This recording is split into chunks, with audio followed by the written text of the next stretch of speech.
let's fix one of my 1840s dresses. Hi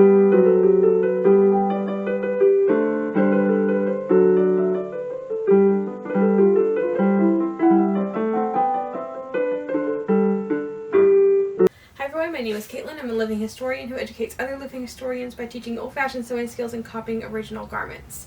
So several years ago, I don't even remember how many years ago, I made this 1840s dress. And I used a truly Victorian pattern, which I no longer recommend because they are primarily for costumers, not for living historians. The directions are wanting, particularly in the skirt, and also they don't use historical techniques, essentially. And so I did the best I could. Like, I completely hand-stitched it using techniques from, like, the 1860s that I knew. I've already done one thing to it, but I think I need to take it up here. Anyway, it used to be a high neck. And I live in Texas, where you don't necessarily want that. And so I did already cut it down to a lower neck, which you can do in the 1840s, especially for working wear. And this is going to be my primarily working garment. However, I think last time I wore it, I have notes on my phone what I need to do with it. It was just gaping a little bit, so I just need to take up a tuck, which isn't that big of a deal. There'll be a tuck on the lining, which really ought to be replaced because it's cotton, and linen lining would be much more common in this time period, and I have a ton of linen, so that's not an issue. Sleeves are on the bias, and I did a good job cutting those on the bias, I believe. Yeah, okay, we did good there. Cuffs could probably be replaced. They are also really dirty, so at the very least they need to be washed. Most of the piping, okay, my stitching's coming out here.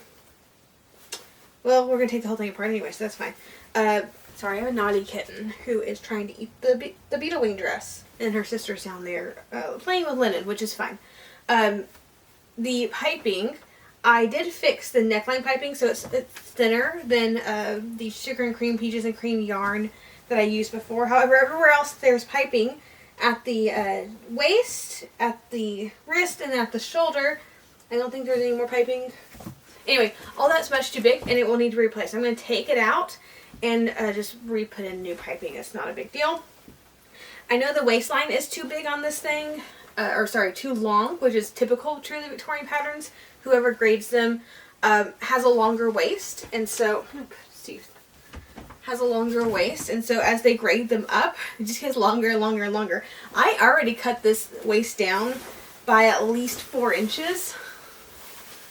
And I want you to notice, this is where my natural waist is.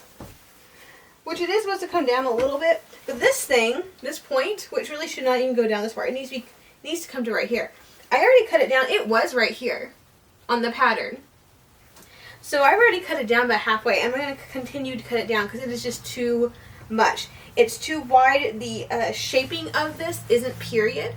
So I'm going to need to reshape this and also make it a little bit shorter, which is not that big of a deal. I remember that there is about 1 inch on either side of this that needs to be taken in, as in the dress is a little bit too big.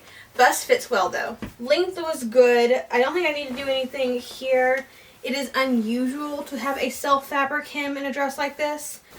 Pocket slits need to be raised because they are far too low. They need to go about right where this bodice ends now, which it'll be about 1 inch higher later on. But so it'll be like right here because I had a hard time, and my pockets sit higher, so I had to reach in, up, and then back down to get my pockets, which was very inconvenient. Hook and eye tape is in here, which don't like. We're going to replace that with real hooks and eyes. I think we are going to reline the entire thing since we're cutting it apart anyway. Might as well, right? And then, the big thing. So this occasionally happens, but it's very uncommon to have the dress, the skirt go all the way across, and then this just lay over top. I need to start locking these things out whenever I'm sewing, because they are trying to play with the Litra dress because it's shiny. So I'm going to take we're taking the whole thing apart anyway.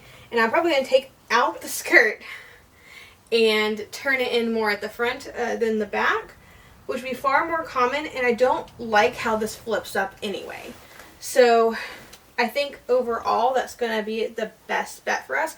We're going to take the whole thing apart anyway, so we might as well, right? If that's a more common choice, that's going to be better.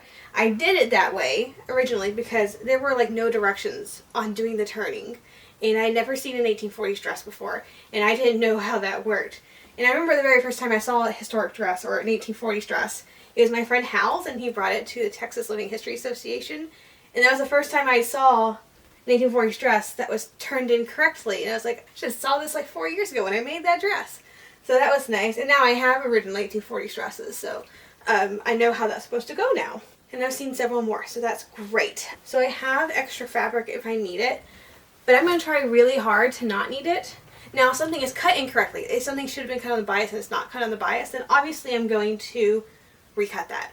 Everything else, I want to start showing y'all how to remake dresses to make them more historically accurate, but not use any extra fabric. Because when you buy dresses secondhand that may have good fabric, but are not made historically accurately, you likely don't have the extra fabric to remake things. And sometimes finding these fabrics that have been out of print for 10, 15 years or 20 years can be difficult or impossible. So I'm going to try really hard not to need any extra fabric, but I did buy it if I need it. And if I don't need it, it just becomes children's clothing. So it's going to get used either way, that's fine. But yeah, let's go ahead and get started by taking apart the entire dress.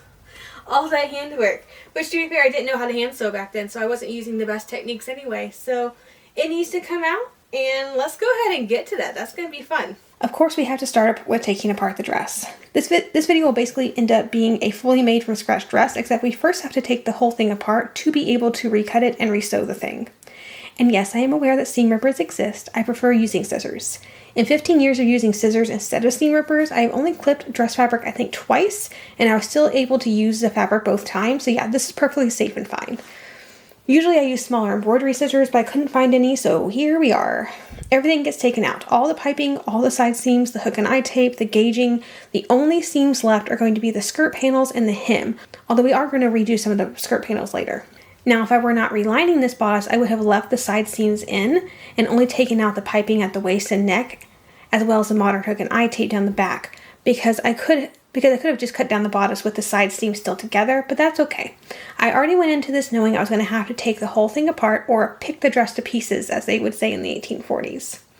Once my bodice is picked to pieces, I went ahead and cut down the bodice to a more reasonable length. I did this free-handed, but if you find yourself in the same situation, 100% definitely try on the whole bodice and mark where to cut. Because I had recently had it on and had taken measurements, I knew exactly how much to take off and where. But if you don't have that, definitely try the bodice on with your underpinnings, mark it, and then pick it to pieces. I ended up slicing one side of the back a little too high by accident, and instead of adding extra fabric to lengthen a little bit more, I just cut down the other side to match, so it ended up being a little bit of a higher waist than I was originally planning, but it is still within period 1840s parameters, so I decided it was okay, even though it wasn't originally what I wanted. While I was on the sofa, I went ahead and redid all of my piping. The original piping was far too large and long, so I did cut it nearly in half.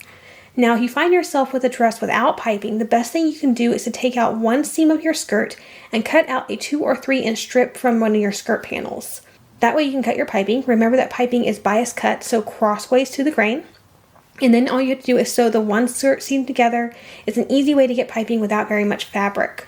For me, I am using size 8 crochet cotton for this piping. I have found some original 1840s dresses that the waist piping is thicker, around sugar and cream weight of yarn, so it's like a sport weight or something. So because of this, I opted not to redo the waist piping and just to leave it larger. I only had to remake the piping for the arm size, wrist, and neckline. And now we have everything prepped, I went ahead and recut all my bodice pieces out of plain linen. This will be my new lining. I made sure to cut the neckline with that little tuck so my new bodice pieces would fit at the neck. I didn't have to worry about the dress fabric because that is gathered to fit. And then it was back to the couch. I restitched all the side seams together, making sure that the places that needed to be a little bit smaller, such as at my waist, were properly sewn. I did not cut the seam allowance down in case I grow. I want that seam allowance still in that bodice. A back stitch is the most appropriate stitch for sewing bodice pieces together. This style of bodice does not have darts, but instead has a lot more bodice pieces than usual, but I did re-add the boning that I took out of the bodice earlier at the V waist, and also one bone on either side of that. I used 6-inch bits of metal boning. Next, I stitched my piping at the neck and waist with a running back stitch. A back stitch would also work for this, but I have been seeing some originals that look more like a running back stitch, so I've been trying it and I've been surprised at how well it holds. It's so much faster than doing a regular back stitch. I love learning little things like that, and it never ceases to amaze me how intelligent and practical folks back in the Victorian era were. They did just enough work to hold things together, but not excessive amounts to waste time. And then I stitch the neck and waist piping down with a nice neat whip stitch, and the bottom bodice is basically done. I also used some piping to finish the sleeve hem, and once the arm sides were piped with a very loose running stitch, I went ahead and put the sleeves back in with a large back stitch. I opted not to line the sleeves this time because you see both lined and non-lined sleeves on originals. I would say personally, based on personal observation, that lined sleeves are going to be more common. However, since this is going to be a working dress, I wanted it to be as cool as possible. Remember that I do live in Texas and I have 4 dresses. And if I have 4 dresses, 2 with sleeve linings and 2 without sleeve linings, that gives me good variety for my wardrobe for different temperatures. At this point, all I have to do is add hooks and eyes in the back. I place mine about 3 fingers apart. I find originals are all over the board on how close their hooks and eyes are, but I do find that back closing bodices tend to be further apart than front closing bodices. With that, the bodice is done and we can move on to the skirt. Now to work on the balancing or turning the skirt. I'm going to try this with the modified period method of dealing with the point at the bodice front. We're going to put the bodice on, and I really probably should be wearing my corset for this, but the corset isn't going to change the length of the bodice. And I can fit into this with or without my corset, as my 1840s corset does not reduce my waist measurement, so I'm going to do this part corsetless. If you're doing this for the first time, definitely wear your chemise corset and all your skirt supports. Because I had already had the back turn the proper amount for my height wearing my petticoats, I could just use that as my guide and make sure the front also ended up where the back hem hit the floor, so I didn't have to wear all my petticoats either. That made this a lot easier for me. I pinned the skirt at the back and sides and front of the bodice, and then to get the hem even, I tucked along the top of the skirt, pinning it in place wherever the hem lays nicely. Once I was happy with how the skirt laid, and that it is a good fit and a good length, the top of the skirt was properly turned, I could take the whole thing off and go to my ironing board. Wherever the skirt was turned, there should be a pin, and I'm going to make sure to iron that in place. I know the AC is going in the background, and I'm sorry, but working on turning the skirt, the period turn appeared just to be turning, like you're just turning over part of it. Now, the waist ended up being a little bit shorter in the back, and I accidentally cut one side twice, and so it just ended up being like an inch shorter. It wasn't too much, but it was enough.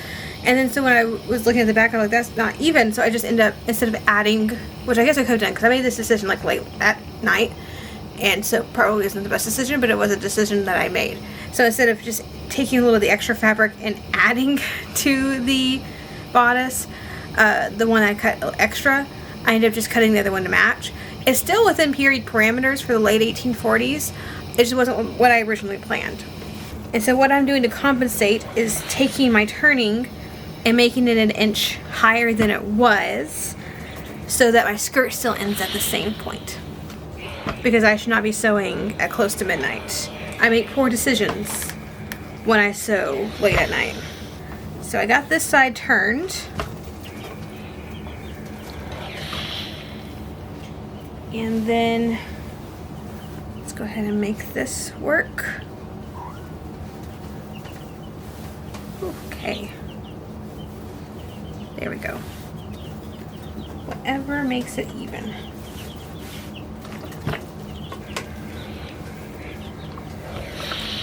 That was my center front. Continue to mark that. So that's again just because of the point at that bodice. That's why this is turned more one side than the other. Something that's not exactly the most period thing to do, but something that needed to be done, was to hide my modern selvages. There's a couple ways you can do this. Some people opt to cut the selvages completely off and just whip stitch the raw edges of the skirt. Some opt to use the period method of using the selvages, but then you have to deal with the fact you can see the modern selvage. What I'm going to do is that because I have one good selvage and one bad selvage in this fabric, I'm going to fold the good selvage over the bad selvage and whip it closed. The only reason I'm doing this is that whenever I lift my skirts for work, people do see the inside of my dress. And because this is not a period correct selvage for the 1840s, it does need to be hidden. You're going to find this problem with a lot of modern quilting cottons. So this is just one way you can combat that. Again, you can always cut off the selvages as well, but then you had to deal with that raw edge, and it's best to whip that to keep it from raveling with wear and washing. Another period method that would hide the selvages would be to fully line your skirt, although I haven't come across a cotton skirt that has been fully lined yet. And now my skirt is actually ready to be gauged. I'm going to do 2 rows of gauging thread using a thick thread. I have a whole video on how to gauge skirts, so I'll link that below if you'd like to watch it. Yes, you modern seamstresses, this is what we now today would call cartridge pleating. That's a modern term. The period term is gauge, G-A-U-G-E or G-A-G-E. Then it's time to attach the bodice to the skirt. This means each and every little pleat gets whipped to the bottom piped edge. Each and every little one. And if I did my job right, the hem of the skirt will be even without having to cut off any of the skirt. This means the skirt can be easily taken apart and remade for a taller new owner, or the fabric is in nice larger pieces to be recut and made into something else. And now my dress is done. Here we are. So yeah, we're in the guest room right now because there are chicks in the sewing room and I didn't feel like I wanted that noise, and Rhett is sewing in the living room. So we are in another room of the house right now, but here's the dress fixed up. I can actually reach in my pockets, like they're right here and not down here. It's really nice. Hem is even all the way around. It fits. I have a lower neck and it's not, so last time with my lower neck, it was like gaping, but it's not gaping anymore. So that's helpful. It fits here. This is nice and tight. I love the look of the V-waist. I think that turned out so well. Looks way better than when it was just right across and this was able to flip up. But that looks so much nicer. Again, yeah, the waist is a little bit, this is about where my natural waist is. It could go technically to right here. So what is that, like an inch? But again, this is still within the range of possibility. So I think it's a great work dress. I'm wearing 2 1860s petticoats, so the dress is a little bit long because they're not fluffed out as they usually would be, and I'm not wearing as many petticoats as I normally would. Well, sometimes I wear 2 petticoats, but they're different shaped and they're starched a little bit more. But yeah, no more selvages, so that when I tie my skirts back, there's a couple ways you can do it. Usually, I do this and I just pin it right here. That's pretty normal. Having the whole hem up. So like that would be pretty normal. And then of course I'd have walking room in the front. Sometimes it's tucking it into the apron. Although usually with accident paintings and that sort of thing, if you see skirts pinned up, it usually is. But I'm very pleased with the V-waist. I think it looks so much better.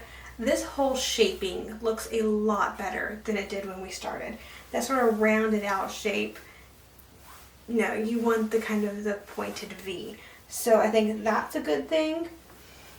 Overall, I think it just works out really well. I'd maybe have scooped out the neckline a little bit longer. Maybe could have been a little bit more of a boat neck, but this is fine.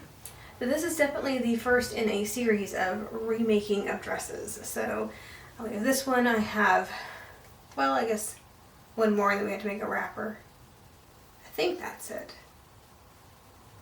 And of course I have that silk dress. I have to decide whether I'm going to make that late 1830s, early 1840s, or I'm going to make it more later 1840s. I think I kind of want to make it later 1830s, but we'll see. We'll see how that goes. It'll depend on what I need it for. And I do have a blue silk I have to work on for this time period. So yeah, brown silk probably be better for the earlier time period. Okay.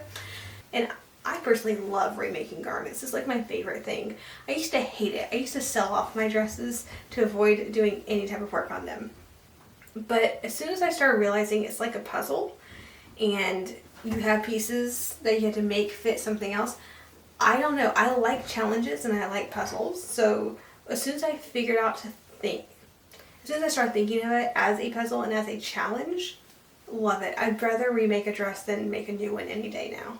So it's interesting to see how my perspective has shifted from when I started, 10, 15 years ago to now. And yeah, I would love to get more into remaking garments. Now I have a whole pile in the sewing room of clothes that no longer fit me that need to be remade. So we'll get there.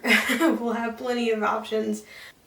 And I think learning how to take those garments and make them a custom garment, as they would have in the 19th century anyway, I think that's a really good skill that a lot of people don't think about. we're so used to just taking basic measurements like bust and waist and saying, oh, it fits me, when it actually doesn't, because we have different waist lengths, and you might have one breast that's bigger than the other, or one waist side is longer than the other, and those little fitting differences and learning your body and how your body fits into clothes, and also how you can adapt clothes to fit your body, even when they're secondhand and you're not starting from scratch, I think will be really good skills. It's something I'm trying to get better at, and I'm hoping that I can lead others into doing that as well. Anyway, I think that's about it for today. If you enjoyed the video, please like, subscribe to the channel, click that little bell notification so you're notified anytime I upload a new video, and as always, have a fantastic week, and I'll see you back here in the next video.